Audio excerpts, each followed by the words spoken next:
We've got Nalin Kohli of the BJP joining us here on this broadcast. Nalin Kohli, how do you react? Rajeev Shukla is saying that the scam money that is being talked about was a minuscule amount.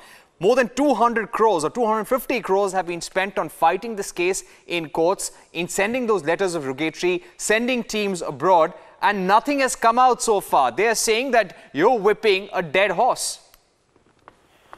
It's a very unfortunate way of looking at the entire issue.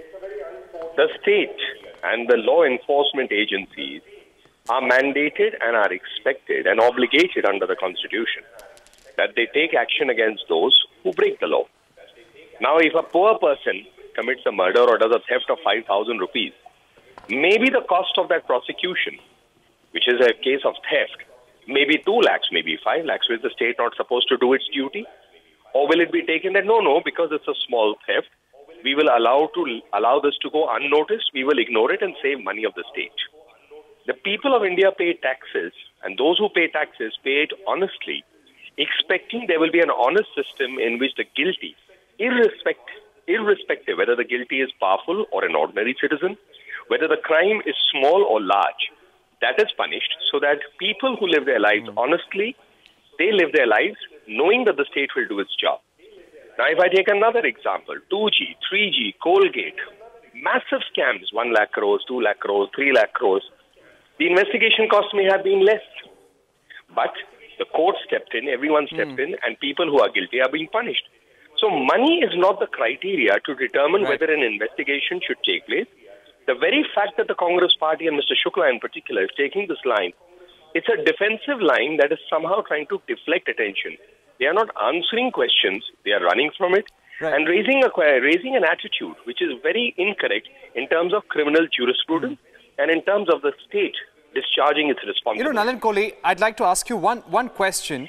I remember when Meenakshi Lekhi and Kirit Somaia had raised this issue in Lok Sabha recently. Congress MPs had trooped to the well of the House. They protested over mob lynching. They threw those papers in the air. Even today, when there were some references to Bofors in the Rajya Sabha, Congress MPs trooped to the well of the House saying that you are tarnishing the image of the Nehru-Gandhi family, and Nehru's name was not mentioned in Ramnath Kovind's speech. Do you think that this is a deliberate strategy, that whenever Bofors could be raked up, you go to the well of the House and protest?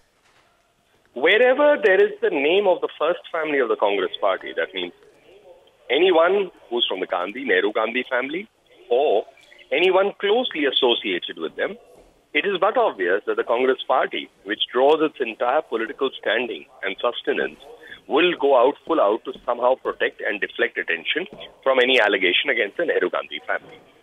However, when they take it wider and start disrupting the House, then the question that the people of India would be entitled to ask is this how Parliament should function? Let's take the case of the 6 MPs who were suspended eventually. They wanted a discussion. The Honourable Speaker was open to that discussion. The discussion would have been permitted. After it is being accepted that let's have a discussion, they go into the well and they immediately start throwing papers, pointing fingers. So therefore, they are running away from a discussion. You can't have it both ways. Want a discussion when you want it, at your terms, on the subject that only you wish, and you will let only speak yourself, not let the others speak.